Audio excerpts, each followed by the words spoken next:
os demais pastores e pastoras, vocês são uma bênção, de verdade, vocês são uma bênção.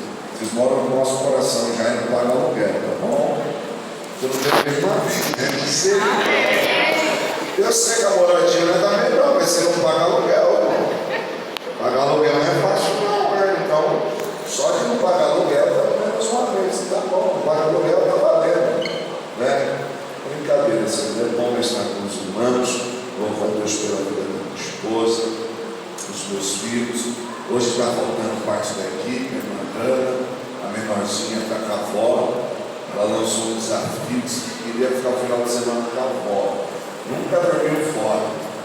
Sempre dorme junto com a mãe. Ontem, na hora de arrumar a mala, indo para a casa da avó, começou a chorar, dizendo que ia sentir saudade, mas que enfrentar o medo dela. Tá bom. Mas pensa, irmão, meu coração, já falei para cá hoje, não deixar essas crianças ficar dormindo fora, não. Vazio, né? Os outros dois maiores estão aí, mas está faltando um, mas você fica assim, eu sou coruja, né? Não sou suspeito de falar. Eu fico para a Cláudia assim, está tudo bem lá? Você falou com a sua mãe, já está tudo bem? Mas é bom estar com os irmãos, e ela está lá segura na casa de vó. Diz que casa de vó é melhor, né? Então ela está bem. Meus irmãos, abra a sua Bíblia comigo. Eu quero fazer uma leitura com vocês do livro de Provérbios, capítulo de número 24, verso 3 a 5. E depois também Provérbios 9, 1. Eu tenho uma responsabilidade hoje muito grande, aliás, sempre, né? E estar aqui perto da gente treino, a igreja que tem tanto mestre, né? Tanto homem e mulher de Deus. Eu só fiquei feliz com a foto, eu achei que eu fiquei bonito, colocar no Photoshop na foto, fiquei mais magro, ajudou um pouco. Preciso usar essa foto aí para mandar para os irmãos. Você tem uma foto, você tem uma boa aí. Provérbios 24, verso 3 a 5, diz assim a palavra do Senhor. Provérbios 24, 3 a 5. Com sabedoria se constrói a casa, e com discernimento se consolida. Pelo conhecimento, os seus cômodos se enchem do que é precioso e agradável.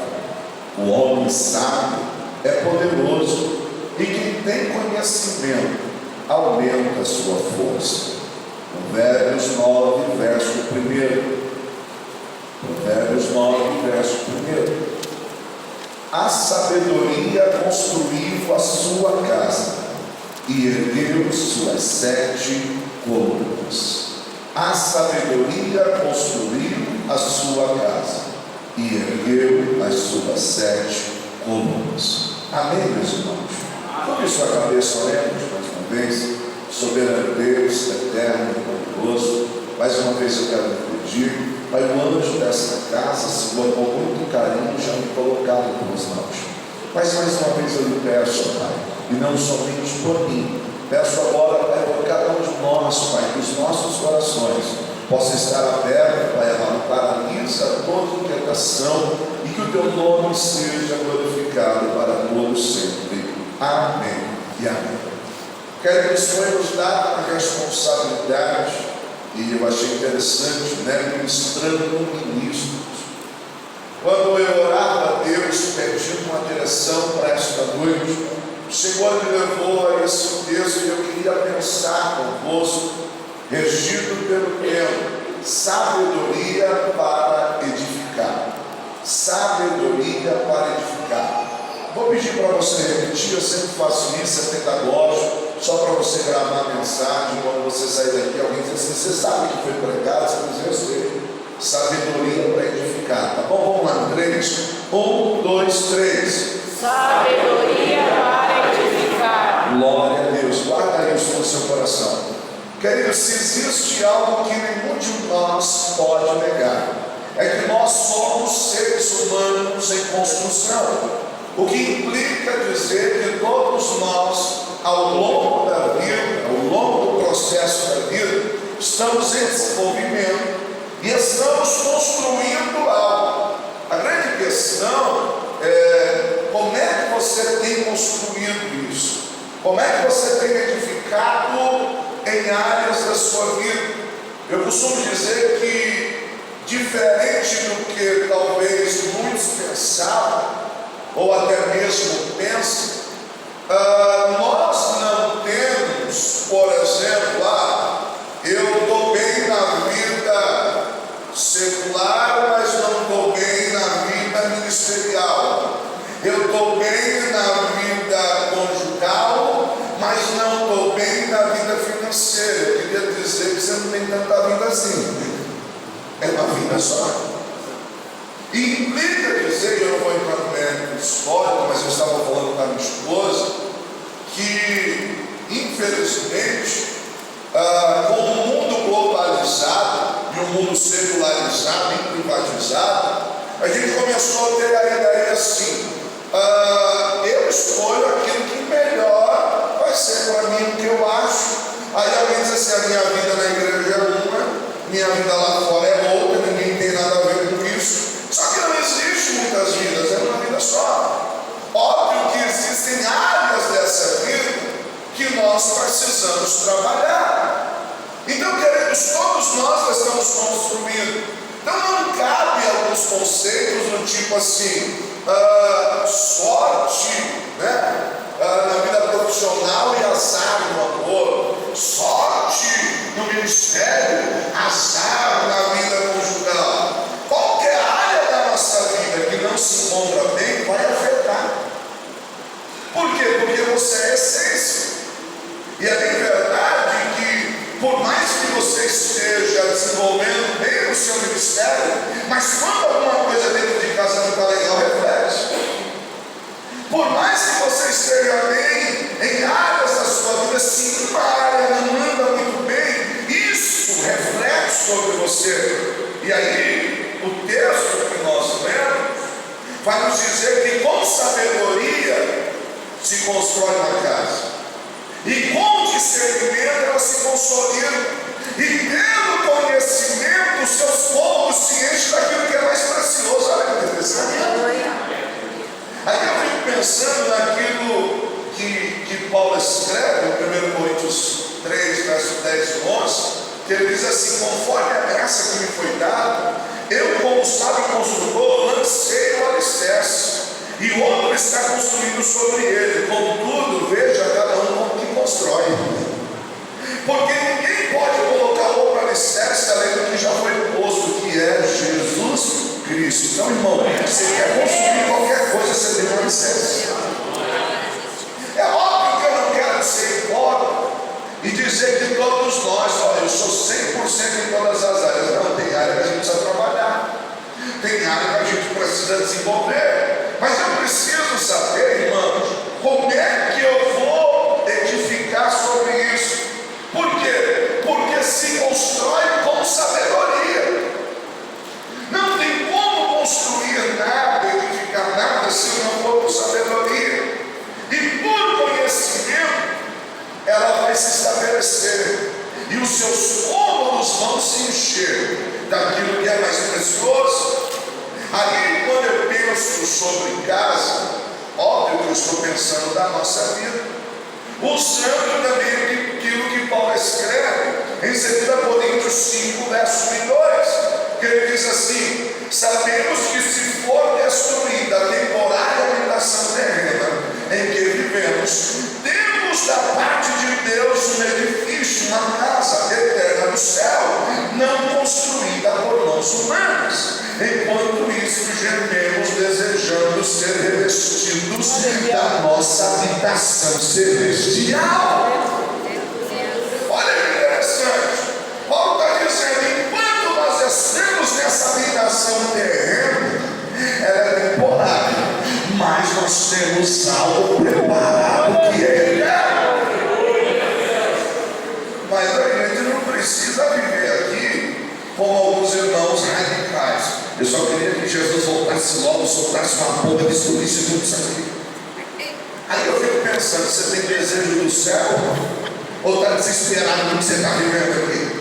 Por que, pastor? Porque a palavra que eu li, que você lê, diz assim: venha o teu reino, seja feita a tua vontade, aqui na terra como acontece aí no céu. Aí eu descobri uma coisa: eu não preciso esperar a vinda de Jesus para viver o reino. O reino se manifesta manifesta onde eu estou. O reino se manifesta onde você está. Obreiro, ministro, o que é que o Senhor quer dizer? A tua casa é um pedacinho do reino, a tua empresa pode ser um pedacinho do reino, a tua vida manifesta o reino. Agora eu preciso ter sabedoria, porque se eu não tiver sabedoria, aí a coisa vai embora. Provérbios inteiro diz que sabedoria é mais importante, mais valioso do que dinheiro, porque dinheiro é só uma ferramenta. Se eu tiver dinheiro e não tiver sabedoria para administrar o dinheiro, não adianta nada. Oswaldo Sandler, um grande escritor cristão, ele fala muito sobre liderança, e ele diz que sabedoria é a arte de aplicar o conhecimento. Sabedoria é a arte de aplicar o conhecimento. Aí eu fico tentando entender o que o Oswaldo Sandler diz. Perceba uma coisa: tem gente que conhece muito, mas o que ele faz com aquilo que ele conhece? Nada. Não constrói, não edifica, nada. Mas tem gente que sabe só um pouquinho, e o pouco que ele sabe, ele aplica. Olha a vida dele. Aleluia.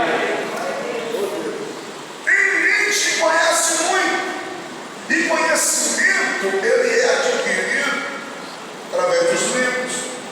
Conhecimento é adquirido através da vivência da vida. Conhecimento é adquirido ao sentar à mesa com alguém, andar com alguém, quando alguém partilha algo com você, você está ganhando conhecimento. Mas sabedoria é pegar esse conhecimento e colocar em prática. Então, à luz do que Oswaldo Sandler fala, queridos, você precisa extrair tudo aquilo que Deus está lhe dando e colocar em prática. E você vai ver a sua casa ser edificada, você vai ver a sua casa estar firmada. O escritor diz que com sabedoria se constrói a casa, e pelo conhecimento ela se estabelece. Aí Provérbios 9, verso 1 diz assim: a sabedoria edificou a sua casa, construiu a sua casa e edificou 7 colunas. Eu não sou construtor, mas não precisa de muito para saber que a garantia de que uma casa não caia é as colunas. Os irmãos me corrijam se eu estiver errado. Embora eu possa não estar vendo, mas eu tenho certeza que se eu perguntar ao pastor Gil, ele vai falar quantas colunas tem aqui, qual que é a profundidade. Não é verdade? Aliás, esse passagem foi muito edificado pelo testemunho do Senhor, como o Senhor falou, como Deus me mostrou, e daí a minha esposa do testemunho já contei para tanta gente, assim, da mão para o seminário, dizendo assim: bom, Deus, ele pode te dar sabedoria e entendimento. Assim, conheço um pastor, me permite dizer, eu sempre falo assim, um amigo meu, enche a boca, pastor. Não é, Paulo? E eu fico encantado, por quê? Porque Deus nos dá sabedoria. É verdade. Queridos, precisa de coluna, porque se não tiver uma estrutura, a casa cai. Aí o escritor diz assim: a sabedoria construiu a sua casa e ele deu 7 colunas. Usando esta temática, eu queria pensar com vocês sobre pelo menos 7 colunas, obrigado, pastor, da sabedoria, porque a sabedoria é que eu construí a sua casa e ela ergueu 7 colunas. A primeira coluna que eu preciso e quero pensar com você nesta noite, para que o teu ministério e a sua vida seja sólida, nós temos que erguer dentro da nossa casa que estamos construindo a coluna do temor ao Senhor. Provérbios 9, 10 diz assim: o temor ao Senhor é o princípio da sabedoria, e o conhecimento do santo é entendimento. Ninguém constrói nada sólido se não temer ao Senhor.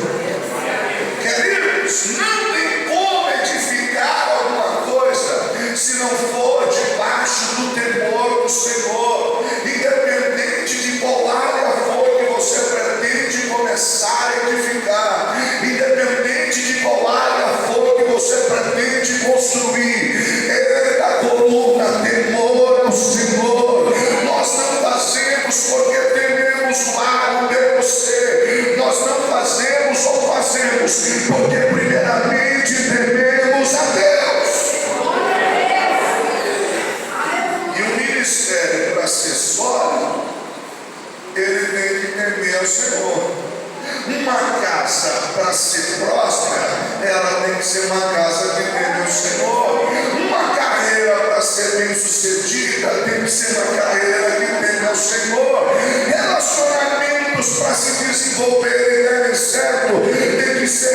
relacionamento que teve ao Senhor. Então eu fico pensando, alguém entrando na sua vida ou na sua casa, e você está construindo algo, porque ao longo do tempo nós somos seres humanos em construção. E alguém me diz assim, eu estava pensando assim, não, mas é que aqui em casa tem essa coluna. Qual? Aqui a gente tem o Senhor. Mas será que não tem um esqueminha assim e tal? Então, a gente aqui não rola. Mas por quê? Porque a gente tem o Senhor. Mas os seus filhos também para eles não vai rolar. Por quê? Porque eles estão aprendendo desde cedo. Aqui a gente tem o Senhor. Sabedoria construiu esta casa. E ele ficou 7 colunas. E eu queria pensar numa segunda coluna. E a sabedoria, óbvio, eu estou usando matemática, um sermão temático, né? Fala aqui com o jeito de professor, pelo amor de Deus, é pastor Marcelo. Deixa eu lhe pegar aqui. A sabedoria construiu a sua casa e deu 7 colunas. A segunda coluna que a sabedoria construiu, e eu quero usando essa temática, é viva por propósito. Como assim, pastor? Olha que lindo, imagina tu construindo a tua casa, como a sabedoria construiu. Primeira coluna, temor ao Senhor. Segunda coluna, vivemos por propósito. O que é isso, pastor? Salmo 138, verso 8 diz assim: o Senhor cumprirá o seu propósito para comigo. Teu amor, Senhor, permanece para sempre. Não abandone a obra das tuas mãos. Deixa eu te explicar uma coisa. De uma definição simples e resumida, que é propósito? Propósito é a razão pela qual algo existe. Simples, o que é propósito? Propósito é a razão pela qual algo existe. Se eu pegar essa cadeira aqui e eu faço a pergunta aos irmãos, esta é uma cadeira, qual é o propósito da cadeira? Me ajuda aí, qual que é? Sentar. Então quem a fez com um propósito para se sentar. Pergunta, você usa para alguma outra coisa? Verdade. Você usa ela como escada, a irmã vai limpar o armário lá em cima, pega a cadeira, sobe nela.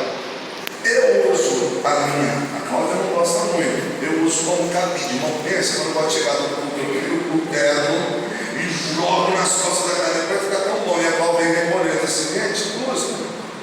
É só pôr lá. Mas eu uso ela. Mas alguém usa como cabide, irmão? Olha Deus revelando, irmão.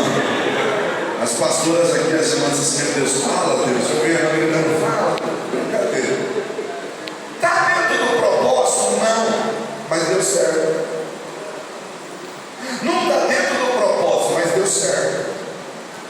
Pastor, o que o senhor quer dizer? Tem gente se enganando. Porque está dando certo e pensa que está vivendo um propósito. Eu uso ela para subir, para trocar lâmpada. E deixa eu te dizer uma coisa: tudo que está fora do propósito corre risco de dar errado. De vez em quando balança aí, irmão diz assim: segura a cadeira aí, senão eu vou cair. Aí balança aí, irmão diz assim: filho, corre, segura para mim aqui a cadeira. E infelizmente já aconteceram muitos acidentes de alguém que caiu da cadeira. Mas quando você estava, eu fui subir na cadeira. A cadeira, o propósito dela não foi feito para subir, foi feito para quê? Para sentar. Mas esse é o nosso problema, porque deu certo, a gente acha que está bom. Não viva pelo que dá certo, viva por propósito. Não viva por aquilo que dá certo. Não negocie o propósito que Deus tem para você. Não negocie o propósito que Deus tem para a tua casa. Não negocie o propósito que Deus tem para o teu ministério. Oh, é interessante isso. Por quê? Porque, irmão, propósito é a razão pela qual algo existe. Logo, eu preciso ter em mente o seguinte: quem fez a cadeira, a fez com o propósito de sentar. Então o propósito não começa comigo, o propósito começa com quem me fez. Você pegou isso aí. Obrigado. Mas só que o senhor quer dizer: eu escolho com quem posso casar, eu escolho onde vou trabalhar, escolho onde eu vou congregar, mas eu não tenho o poder de escolher o propósito. Eu não tenho o poder de escolher o meu propósito. Então eu quero dizer uma coisa: antes de você existir, o propósito já existia. Você não é um acidente do teu pai ou da tua mãe.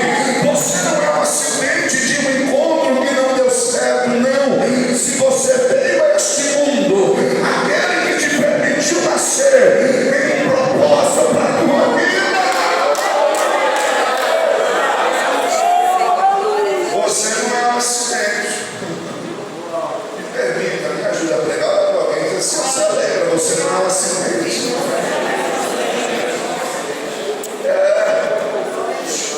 Antes do teu pai e tua mãe pensar em você, tinha alguém que já pensou em você.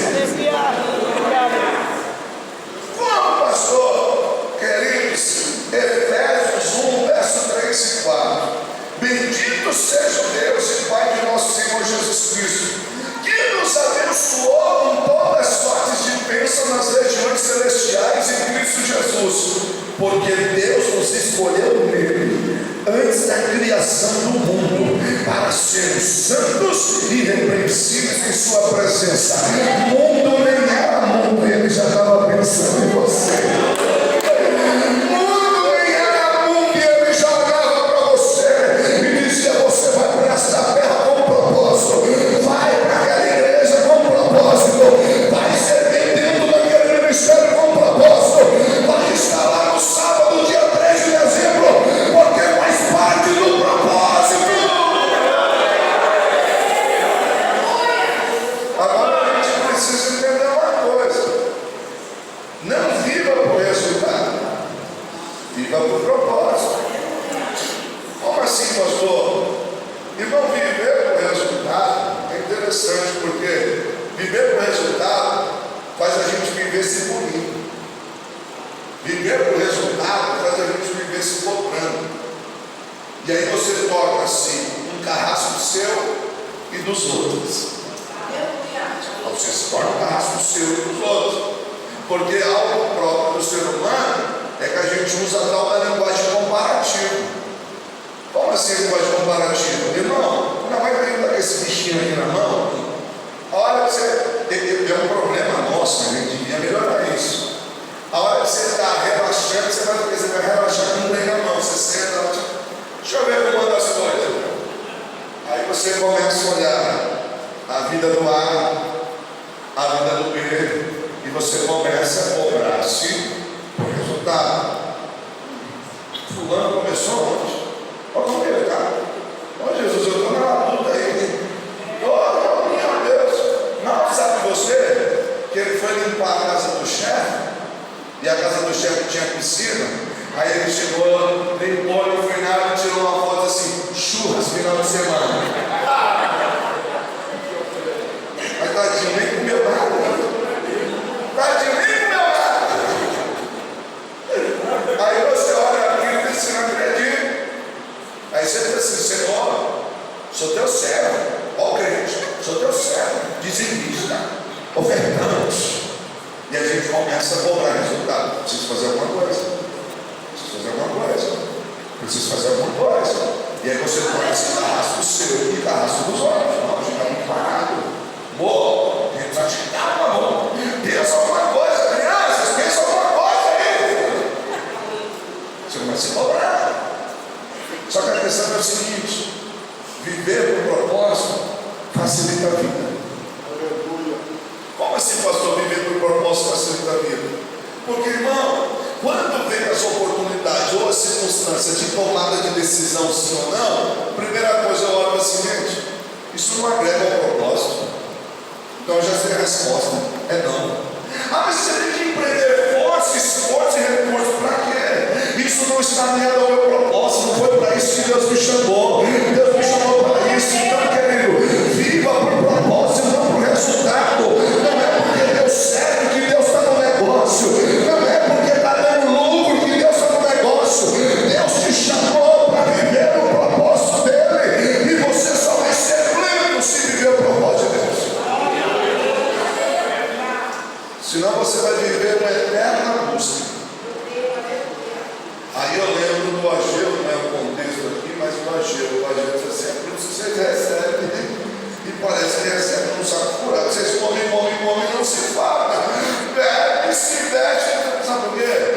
vocês esqueceram do propósito da obra. Vocês vieram para edificar uma casa para mim, esqueceram de edificar minha casa, se preocuparam só com a de vocês, e diz alguns historiadores que eles vieram para a cultura do Império Medo-Persa, e diz que nas casas tinha aqueles tapetes de persa, aquelas coisas tudo, e esqueceu do propósito. E aí o texto nos traz a ideia de que quem esquece de viver o propósito vai sentir sempre o vazio, nunca vai se fartar. Mas quando você entra no propósito, você diz assim: eu ainda não tenho tudo aquilo que espero, mas eu estou pleno, porque eu sei que o que Deus tem para mim vai chegar. A sabedoria construiu a sua casa e edificou 7 colunas. Alguém entrando na sua casa, isso é legal. Aqui vocês têm o Senhor, aí dá de cara com outra coluna. E vivem com propósito, né? Aí quando ele foi entrar um pouco mais na sua casa, a sabedoria edificou a sua casa, ele deu mais uma coluna. E essa terceira coluna eu chamo ela de cuidado com as emoções. Cuidado com as emoções. Mas também o Senhor quer dizer, Provérbios 4:23. Acima de tudo, guarde o seu coração, pois dele depende toda a sua vida. Quando o texto fala coração, ele não está falando desse órgão que bomba o sangue. Quando o texto fala coração, ele não traz a ideia do tipo, pensa comigo assim, você vai no prédio, aí tem a escada e o elevador. Aí você lembra desse verso: acima de tudo, guarda o seu coração. Assim, não vou de escada. Vou de escada porque eu preciso guardar o coração. Ou quando o irmão te chama para ir para a churrascaria, né? Se fosse você, eu recebia isso, né? Se fosse para carne, né? O irmão te convida para ir para a churrascaria, aí vem aquela picanha com aquela base de gordura assim. Meu irmão quer sentir até arrepio agora, né? Aí vem com aquela gordura assim. Aí quando você vai comer, você diz assim: não, acima de tudo, guarda o seu coração. Não é isso que o texto está falando. O que o texto está falando é de coração como centro das nossas emoções. E é interessante porque os nossos pensamentos, eles têm base virtual, mas os nossos sentimentos, eles tornam-se reais. Como assim? Queridos, eu recebi um diagnóstico, o médico disse assim: olha, eu vi um negocinho aqui, vai fazer um exame. Aí você foi fazer o exame. Queridos, você só lê um nome lá que você não entende, mas aí você vai para aquele médico famoso, o Dr. Google. Aí você dá um Google. Aí você leu lá e diz assim: isso pode ser isso, pode ser. Pensamento, ele vira um sentimento. E esse sentimento que torna-se real, ele vai influenciar diretamente o meu modo de agir. Pensamento, sentimento, comportamento. Pensei, senti, agi. Aí a esposa chega em casa assim: tudo bem, amor? Tudo. O que foi que você está assim? Não, nada não. Fala, amor, o que foi? Se eu partir, você cuida das crianças. O que você está falando isso? Não sei quanto tempo eu vou durar. Sabe o exame? Não, eu vi no Google aí. E aí a gente precisa tomar cuidado com as nossas emoções. Por que, irmão? Porque nós sofremos do SPA, Síndrome dos Pensamentos Acelerados. As coisas nem aconteceram e nós já estamos sofrendo por antecipação. Ministerialmente nós sofremos por antecipação. Nas áreas conjugais sofremos por antecipação. É só a esposa mandar para o esposo uma mensagem assim, dizendo assim: ó, hoje a gente precisa conversar sério. Ele está no trabalho, ela está no trabalho, e ela manda mensagem assim: hoje a gente precisa conversar sério. Aí ele já começa assim: Senhor, o que eu fiz? Se ele vem ter postão, então diz assim: Senhor, revela, Senhor. Aí ele já começa a A gente, algumas coisas já resolveu. Não, isso não é possível, meu Deus do céu. Aí ele começa, será que inventaram uma fofoca? Aí quando ele chega em casa, ele fala assim: o que foi que você quer conversar? Não, amor, eu estava pensando, Deus estava falando comigo. Que tal? Era isso? Sofreu o dia inteiro, coitado. Já se planejou como se defender. Síndrome dos pensamentos acelerados. Nós precisamos tomar cuidado com as nossas emoções, porque simples. A palavra emoção e motivo, olha que interessante isso. A palavra emoção e motivo vem da mesma raiz do latim, que é mover, que traz a ideia simplesmente de mover. Ou seja, logo as nossas emoções são tantas responsivas como preparatórias. Isso implica dizer que eu posso tomar as minhas decisões ou responder às minhas decisões ou às ações mediante aquilo que eu estou sentindo no momento. E se eu estou meio bagunçado no momento, eu posso tomar uma decisão no calor do momento e destruir todo o ministério. Eu posso tomar uma decisão no calor do momento, mediante aquilo que eu estou sentindo, e abrir mão de tudo aquilo que Deus me deu. Então calma, cuidado. Por quê? Porque a sabedoria construiu a sua casa, edificou 7 colunas. Lá tem uma coluna de quem teme ao Senhor, lá tem uma coluna de quem vive por propósito, e tem uma coluna aqui a gente não age no calor do momento. Aqui a gente pede direção a Deus. As nossas emoções são perigosas, porque você não pega as suas coisas e vai embora. Tá bom, eu vou. Mas não era isso que eu queria dizer. Mas disse, percebe como é perigoso?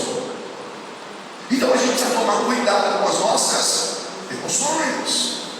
Pastor, mas irmãos, eu não estou falando para vocês tornar um racional, até porque Deus trabalha com as nossas emoções.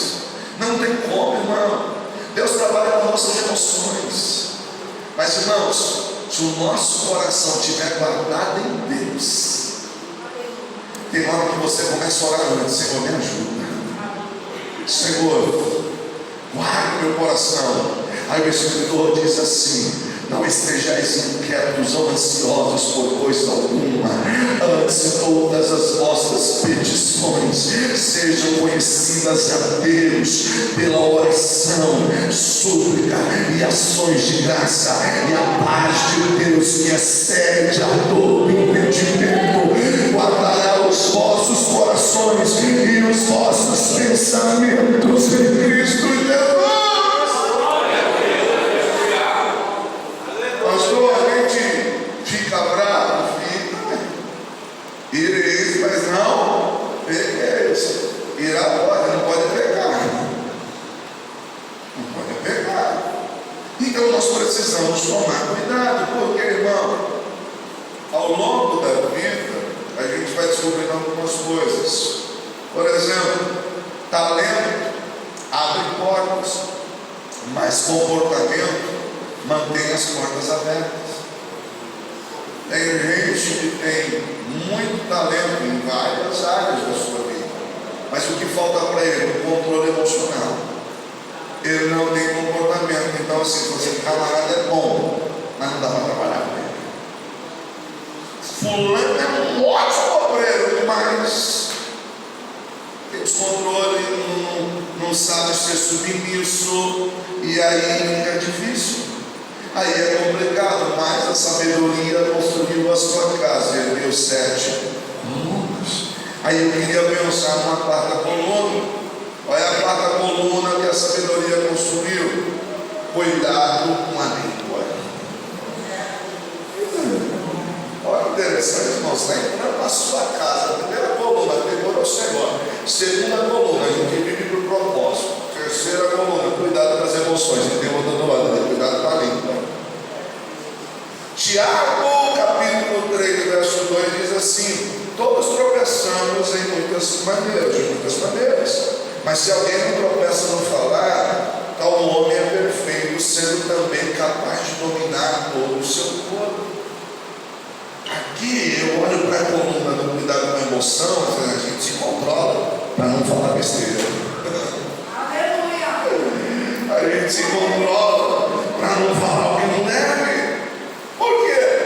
Porque, irmão, é impressionante como a sua boca, a sua língua, ela tem poder de dirigir, de guiar, de orientar. Se você for observar a luz de capítulo 3 de Tiago, que ele fala, ele no verso 3 e 4, capítulo 3, ele diz assim: quando colocamos freio na boca dos cavalos, para que eles nos obedeçam, podemos controlar todo o animal. Também como exemplo, os navios, embora não sejam tão grandes e impelidos por fortes ventos, são dirigidos por um leme muito pequeno, conforme a vontade do piloto. Ele está dizendo que a metáfora que ele usa do navio e do cavalo é para falar que você pode controlar, guiar, dirigir, simplesmente por controlar uma peça tão pequena. Ali, se ele está falando da língua, ele está falando, meu irmão, quando você abre a boca com sabedoria, você guia, você orienta, você dirige. A tua boca tem que ser um canal de bênção. Tem que chegar alguém perdido para você dizer assim: eu não sei o que fazer. Você vai dizer assim: mas eu tenho uma palavra de Deus para você. Eu não sei para onde ir, mas eu tenho uma palavra de orientação para você. O Espírito Santo me encheu da sua presença para me dizer: continua, vai, Deus é contigo.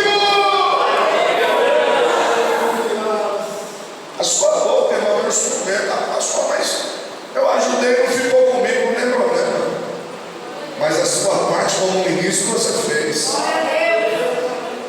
No entanto, se você seguir todo o capítulo, o Tiago vai também dizer que essa língua ela é perigosa, ela é indomável, incoerente. Do 6 a 9, ele vai dizer que ela é um mundo de iniquidade, coloca entre os membros do nosso corpo, ela contamina por inteiro, ela é capaz de incendiar postes. Ele vai dizer assim: do mesmo modo que ela pode guiar, dirigir e orientar, se você não tomar cuidado, ela pode destruir. Ela pode destruir. Quando em Efésios o apóstolo Paulo diz assim: não saia da vossa boca nenhuma palavra torpe, necessariamente ele não está falando de um palavrão, mas a ideia: não saia da sua boca nenhuma palavra que desconstrua. Irmãos, nós somos chamados para edificar, não foi para desconstruir. Nós somos chamados para levantar, não foi para destruir. Então, queridos, você precisa entender. Ele vai falar que a língua é fruto, que alimenta, é fonte. E aí ele usa a metáfora: não pode sair de uma mesma fonte, água doce e salgada. O texto inteiro, a ideia é a língua, mas ele está usando metáforas, alegoria. Não pode sair de uma mesma fonte. A sua boca alimenta, a sua boca sacia, e Deus vai mandar pessoas sedentas para ouvir aquilo que vai sair da tua boca. Irmãos, olha o irmão Batista, não tinha formosura, não era bonito, a igreja dele era no meio do deserto, mas o povo atravessava só para ouvir ele pregar. Só para ouvir ele pregar. De vez em quando tinha uma certa água, mas tinha algo especial. As palavras que saíam dele alimentavam. As palavras que saíam dele matavam a sede. Guerreiro do Senhor, Deus vai te encher. Você vai ver. Quando você abrir a boca, o nome de Deus vai ser glorificado e vidas vão ser tratadas. Eu queria pensar com você numa quinta coluna, estou caminhando para o fim. Uma quinta coluna.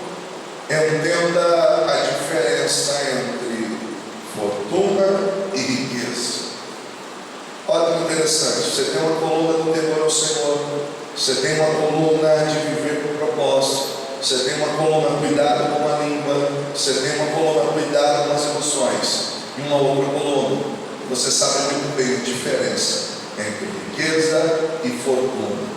Pastor, o que o senhor quer dizer? Quando nós falamos sobre isso, eu recorro às cartas do Senhor às igrejas da Ásia. Para a igreja de Esmirna, lá em Apocalipse 2:9, ele diz assim: conheço as suas aflições e a sua pobreza, mas vim aqui para dizer que você é rica. Mas o que o Senhor quer dizer? O que me define não é o que eu tenho financeiramente falando. Tem alguém que diz assim: você vale o que você tem no bolso. E muitos de nós, se virar de cabeça para baixo, não cai mais nem nada, mais nem no celular, que perdeu ou rachou a tela. Mas o seu valor não é definido por uma fortuna, mas por aquilo que tem de Deus sobre a tua vida. Quando nós olhamos já para a igreja de Laodiceia, lá Apocalipse 3,17, o texto diz assim: você diz que estou rico, adquire riquezas e não preciso de nada, e não sabes, porém, que é um miserável, pobre, cego e nu. Mas o que o Senhor quer dizer? Tem gente que pensa que tem, mas não tem. Tem gente que pensa que é, mas não é.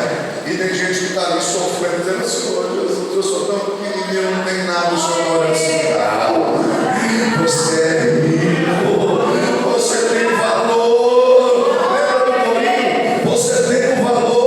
O Espírito Santo se move em você. Você tem um valor inestimável. Tem gente, nós estamos falando de construir, de edificar. Tem gente que ao longo da vida, ao longo da sua caminhada, ele se preocupou apenas em fazer fortuna, mas outros construíram e conquistaram riquezas. Pastor, tem diferença? Eu disse que tem muito. Fortuna é simplesmente um cifrão que se negocia. Riqueza são valores inegociáveis. Fortuna são cifrão que apenas deixa uma herança. Se tu nem morreu ainda, alguém já vai estar brigando. Se nem morreu, alguém vai estar brigando.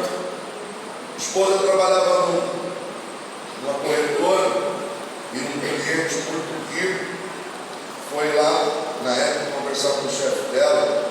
Foi conversar, resolver algumas coisas, e o cara tinha muitas posses. E ele disse assim: eu só descobri o diagnóstico que eu tenho. Os meus filhos já estão lá brigando para saber quem é que vai ficar comigo. Às vezes, fortuna é um cifrão que deixa herança para alguém brigar. Mas a riqueza, ela é um valor que deixa legados. Glória a Deus. Eu sempre uso isso como exemplo. Meu pai partiu para o Senhor e não me deixou postos, não me deixou herança, mas me deixou um legado que ninguém pode arrancar. Oh, querido, de como ser um bom pai, de como ser um bom esposo, de como ter um caráter. Oh, querido, descubra isso, porque se tivesse a coluna na sua casa, você vai entender muito bem. Alguém vai chegar lá e vai dizer assim: ah, mas por que vocês aqui são diferentes? É porque aqui a gente tem essa coluna e a gente aprendeu que coisas são para ser usadas e pessoas são para ser amadas. Aqui a gente ama as pessoas e usa as coisas são para se usar, porque aí fora tem gente amando coisas e usando pessoas, mas a sua casa é casa de sabedoria, a sua casa é casa de entendimento, e a sua casa não vai cair, porque ela foi firmada sobre a rocha, o alicerce que é Cristo. Glória a Deus, aleluia. Eu queria pensar com você numa sexta coluna. Pastor, qual é essa sexta coluna? Vamos recapitular. Estou entrando na sua casa. Logo de cara tem duas colunas: temor ao Senhor e vive por propósito. Entro mais um pouco, tem mais uma coluna: cuidado com as emoções, e a outra: cuidado com a língua. Aí eu entro mais um pouco e tem uma outra coluna erguida, e essa coluna, você vocês sabem a diferença entre fortuna e riqueza. E do outro lado você tem uma coluna. E qual é essa coluna? Coragem para recomeçar. Por quê, pastor? Porque nem sempre as coisas saem do jeito que a gente planeja. É uma frustração. Quantos planos a gente tem e circunstâncias acontecem. Quantos sonhos a gente tem e circunstâncias acontecem. Circunstâncias que fogem ao meu controle e que nem sempre eu vou ter uma resposta. Nem sempre eu vou ter uma resposta. Diga-se de passagem, como eu disse, tem muitos médicos aqui, e alguém olha para você e acha que você faz teologia, acha que você tem resposta para tudo. Alguém vê que você faz teologia e diz assim: você quer ter aula? Me responde isso. E eu sei que aqui os irmãos são uma escola, uma igreja, tem uma faculdade, né? E assim, irmão, você começou a estudar, no outro dia diz assim: irmão, deixa eu te perguntar uma coisa, já que você faz teologia. Só que deixa eu te dizer uma coisa, nem sempre a gente tem respostas. E não vamos ter respostas. Mas você não conhece a Bíblia? Quem disse para você que a Bíblia é um manual de perguntas e respostas? A Bíblia é o plano de Deus revelado a nós, o plano da redenção da humanidade. Tem coisas que eu não vou ter respostas. Tem coisas que eu pergunto e me questiono por quê. Eu disse para vocês que perdi meu pai. Meu pai foi cedo. E eu me questionava. Por que, queridos? Uma enfermidade se abateu, a gente orou, fez campanha, aproveitou se colher.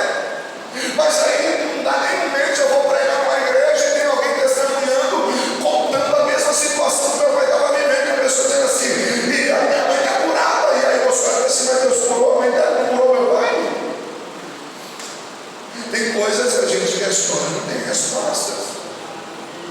Tem coisas que a gente tentou de uma maneira que não deu certo.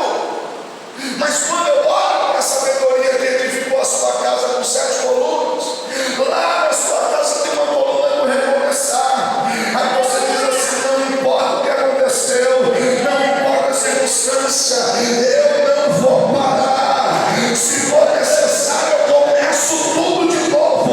Mas quem me chamou, quem me escolheu, é fiel para me sustentar. Você tentou, não deu certo, tentou. Recomeça. Falaram para Thomas Edison quando ele descobre a lâmpada, como a gente conhece hoje. E no dia da entrevista, falaram para ele assim: é verdade que você teve não sei quantos erros para até acertar? Ele disse: não. Você vai, como não? Eu li. Você mesmo teve tantas tentativas. Não foi erros, foi passos. Eu dei tantos passos para chegar onde eu queria chegar. Você tentou, não deu certo, tentou, não vai recomeçar. Bom, agora eu já sei que por esse caminho não dá, então eu vou por aqui.